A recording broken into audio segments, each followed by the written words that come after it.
한자 이야기, 낱말 이야기 503번째 시간입니다. 이번 시간은 사실 좀 어렵고 제가 좀 자신이 좀 없습니다만 한번 좀 이런 낱말 한번 볼까요? 유추한다는 말을 우리가 많이 하죠. 그리고 유추 해석을 한다. 유추해 볼 때 그럴 것이다. 이런 얘기 많이 합니다. 그래서 이 유추가 무슨 말이냐? 대략 압니다. 한자로 우리가 유추라는 것을 하나하나 뜯어보지 않아도 지금까지 이렇게 뭐 많은 사람들이 이렇게 살아오면서 또 책을 읽으면서 유추 뭐 대략 그렇다, 뭔가 미루어서 짐작한다, 뭐 이렇게 알고 있고 뭐 대략 맞기도 합니다. 그런데 우리가 한자를 공부하니까 이게 한자로 어떻게 써있었고 왜 그런 글자인가라는 것을 한번 보겠습니다. 자, 뭔가 유추한다 할 때 한자로는 이렇게 무리류를 씁니다. 무리, 예, 떼거리. 그리고 밀다라는 것이에요. 유추한다고 하는데 왜 무리가 들어갔느냐? 또 밀추자가 들어갔다. 물론 추자가 들어가면 막 추론한다, 추리한다, 막 이렇게 보면 되겠죠. 그러면 유는 왜 이렇게 유가 들어갔느냐? 그래서 우리가 생각하는 유추가 되느냐 하는 것을 한번 따져보겠습니다. 그리고 이제 유추 해석을 한다 이런 말 많이 하죠. 자, 그러면 일단 유추를 알면 유추 해석도 답이 나오겠죠. 자, 무리류와 밀추라고 했습니다. 그렇죠? 무리라는 것은 때를 얘기합니다. 어떤 동아리, 뭐 어떤 그룹, 그렇게 얘기하겠죠. 근데 글자가 상당히 복잡합니다만, 뜯어보면 또 다 아는 글자입니다. 그렇죠? 쌀미자예요. 개견자예요. 머리혈입니다. 자, 이 세 낱말의 공통점이 뭐가 있을까요? 공통점. 그 공통점을 보면 무리란 뜻이 나옵니다. 쌀은 나다를 이렇게 보면 여쌀하고 이 쌀하고 이렇게 구분이 안 되죠. 다 그게 그거지. 동글동글하게 그렇게 똑같이 생겼습니다. 개는 어떻습니까? 물론 개는 막 개가 요즘 뭐 워낙 또 품종이 많아가지고 딱 보면 구분이 되지만 막 일반적으로 보면 막 옛날이라 생각을 하겠습니다. 막 이렇게 애완견이 이렇게 많지 않고 대략 개가 비슷한 개가 있다. 그러면 이 개인지 저 개인지 잘 몰라요. 개 모양도 그렇겠죠. 사람의 머리라는 것도 보면, 사람이라는 것도 보면 다 머리 동글동글하고 비슷비슷하다. 이 세 개의 공통점은 다 비슷비슷해요. 이 각각의 분류로 보면 별 구분이 잘 안 됩니다. 구분이 잘 안 되는 하나의 무리, 동질한 것, 그것을 무리라고 한다. 이렇게 되겠습니다. 그래서 쌀과 개와 사람 머리 합치면 무리가 된다. 복잡하지만 이렇게 외우시면 또 쉽게 외울 수도 있을 것입니다. 그러니까 추는 이제 민다는 뜻이요. 밀어붙인다 할 때. 추진한다. 자, 추진하자 할 때 밀어붙이자. 추. 민다는 것이므로 손을 얘기합니다. 손.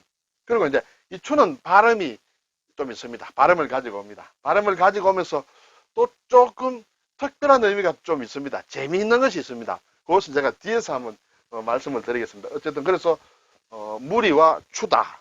이렇게 해서 근데 이것이 왜 우리가 생각하는 유추가 될까? 네, 그것을 한번 보겠습니다. 자, 이제 답이 좀 나옵니다. 자세히 보면 같은 종류의 것, 그것을 유라고 했죠. 같은 종류는 무리죠. 같은 종류의 것 또는 비슷한 것, 그것도 유라고 했습니다.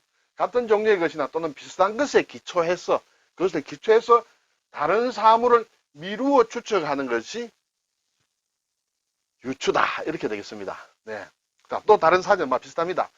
두 개의 사물이 여러 면에서 비슷하다는 것을 근거로 다른 속성도 유사할 것이라고 추론하는 일이다. 자, 이렇게 보면 좀 어려울 수 있습니다. 자, 어떤 사안이 생겼습니다. 어떤 사건이 터졌습니다. 또는 어떤 물건이 있습니다. 이것의 정체가 뭐냐 하는 것을 생각을 하는데 아무리 봐도 알 수가 없어요. 왜냐하면 그러한 어떤 사안은 지금 처음 생긴 것이에요.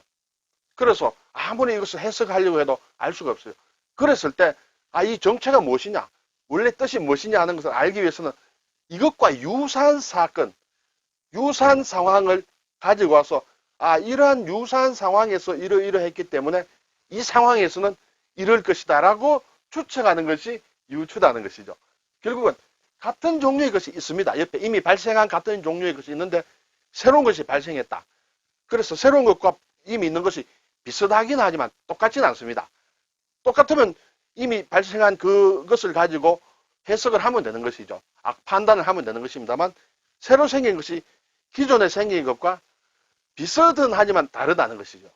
그래서 새로 생긴 것을 어떤 의미를 알기 위해서는 그것 자체로는 전혀 알 수 없다. 그랬을 때 이미 있던 비슷하게 생긴 그 사건이나 어떤 일을 가지고 이것을 해석하는 것이죠. 그것이 유추예요. 그래서 여기서 유는 같은 종류, 비슷한 것, 이 두 그룹이 있다. 이 안에서도 있죠. 두 개의 사물이 여러 면에서 비슷하다는 것을 일단 근거로 하고, 어떤 두 개의 사안이 비슷하다는 것을 근거로 하고, 이것을 해석을 할 때 이것을 참고로 해서 해석을 한다. 막 유사할 것이라고 전제하고 이렇게 되는 것이죠. 그래서 유가 들어갔다는 것이죠. 자, 지금까지 혹시 유추라는 말은 많이 썼지만은 무리류를 곰곰이 생각해 보지 않았는데 이제는 이것을 곰곰이 생각해 보면 그것이 비슷한 것이 이미 있었기 때문에 거기에서 추론한다. 그래서 유추다. 이렇게 생각하시면 어떨까요? 자, 그러면 유추 해석이란 말도 많이 합니다. 자, 그러면 유추해서 해석하는 것이에요. 유추만 제대로 알면 금방 되겠죠. 자, 어떤 상황에 대하여 법률이 규정하고 있는 일, 어떤 상황에 대해서 법률이 규정합니다. 이렇게 하면 이러한 처벌이 온다든지 뭐 이렇게 있습니다. 그런데 아무 규정이 없는 다른 유사한 사항에 맞춰서 해석한다.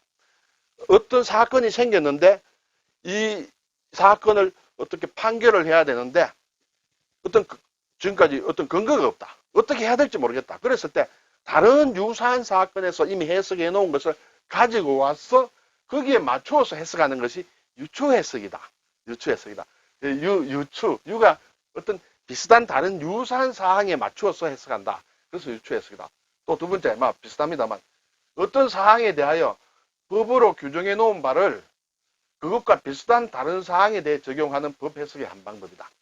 우리가 유추해석이라고 할 때는 일반적으로 법이나 규정이나 뭐 어떤 그런 것을 해석할 때 주로 유추해석이라는 말을 많이 씁니다. 어쨌든 그때 유추라는 낱말에 집중을 하면, 그리고 유가 왜 그렇다는 것을 알면 어떤 짝이 되는 게 있는데 새로운 게 있을 때 이미 기존의 것 비슷한 것이어야 됩니다. 완전히 비슷하지 않고 엉뚱한 것을 가지고 와서 해석할 수는 없죠. 네, 그렇죠. 완전히 동떨어진 것은 가져올 수 없습니다. 비슷한 것을 가지고 와서 해석한다. 이렇게 되겠습니다. 좀 설명이 제대로 된지 모르겠습니다. 네. 자, 이 류를 다시 한번 생각해 보겠습니다. 무리라고 했습니다. 무리. 동류, 때, 담는다. 인류란 말을 우리가 많이 합니다. 인류가 뭡니까? 인류가. 사람을 다른 동물과 구별하여 이르는 말이다. 사람이 만든 말이죠. 인류란 말을 사람이 만들었습니다. 우리는 인류다. 우리는 사람 무리다. 사람 무리다.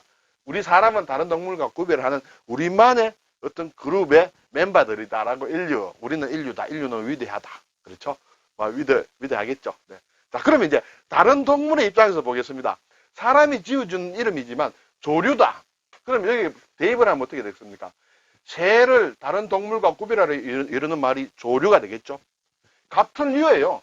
너도 인류도 류고 조류도 류다. 어류는 어떻게 해요? 어류. 물고기들도 물고기를 다른 동물과 구별하여 이르는 말이다. 우리도 당당한 류다. 그렇게 보면 인류라는 것도 어떻게 보면 좀 보잘것없는 그러한, 보잘것이 없다기보다 조류나 어류나 동등하게 한 지구에 있는 하나의 구성원이다. 하나의 그룹이 한 그런 존재들이다. 이렇게 봤을 때 인류라는 말이 제가 예전에 좀 느낀 적이 있어요. 어떻게 보면 좀 별것도 아니구나 그런 생각도 들었습니다만 그래도 인류는 위대하다 볼 수 있습니다. 포유류 마찬가지겠죠. 자, 이제 유추라고 했을 때 추라는 것이 나왔습니다. 이 수추가 새 추자죠. 새를 뜻합니다. 새. 이것은 이제 새는 일반적으로 새 글자가 있죠. 새 을자가 있고, 그렇죠. 또 새 조자가 있고 새 추자가 있습니다. 새 을자는 꼭 새의 모양이라기보다는 이것은 어떤 간지로 이렇게 많이 쓰는 것이다. 갑을병정할 때, 그렇죠. 근데 여기 이제 이 새 추자와 새 조자는 기본적으로 새 조자는 꽁지가 긴 새다. 그리고 새 추자는 꽁지가 짧은 새를 말한다. 일반적으로 그렇습니다. 꼭 들어맞지는 않습니다. 자, 그런데 이것이 이제 추예요. 그리고 이 글자와 관련돼서 발음이 추가 나는 글자가 굉장히 많습니다. 사실은. 오늘 전혀 가져오지 않았습니다만 예전에 몇 번 했거든요, 또. 그리고 여기 이제 나아갈 진이다. 이것은 이제 착받침을 붙이면 나아갈 진이에요. 이것이 저는 상당히 재미있다는 것이요. 자, 민다는 것은 앞으로 밀죠. 뒤로 이렇게 있을 때 뒤로 민다는 것도 물론 있을 수 있겠지만 일반적으로 민다는 앞으로 나간다. 진도 나아간다. 그렇죠? 그래서 추진한다. 추진, 전진 이런 말이 있습니다. 거기에 왜 세 숫자가 들어갔느냐? 가만히 생각해 보시면 새라는 것은 앞으로 나아갈 줄만 알지 새가 뒤로 이렇게 물러서는 거 혹시 본 적 있으세요? 새는 뒤로 물러나지 않습니다. 뒤로 이렇게 쫑쫑쫑 뒤로 갈 수 없어요. 앞으로 쫑쫑쫑 가지. 그래서 앞으로 나간다는 뜻의 글자에 이렇게 들어가 있다. 이렇게 하면 저는 참 재밌는 해석이다. 이런 생각을 예전에 한 적이 있습니다. 여러분 어떤지 모르겠습니다. 오늘 유추 비슷한 게 있기 때문에 그 비슷한 전례에서 가지고 와서 어떻게 해석한다. 그것이 유추다. 그렇게 해서 한 해석이 유추 해석이다. 이렇게 되겠습니다. 글쎄요. 어떻게 따지고 들어가면 상당히 논리학적으로 이렇게 설명이 깊은 설명이 있는데 저는 그걸 다 빼고 일단 우리가 쉽게 접하는 수준에서 말씀을 한번 드려보았습니다. 수고하셨습니다.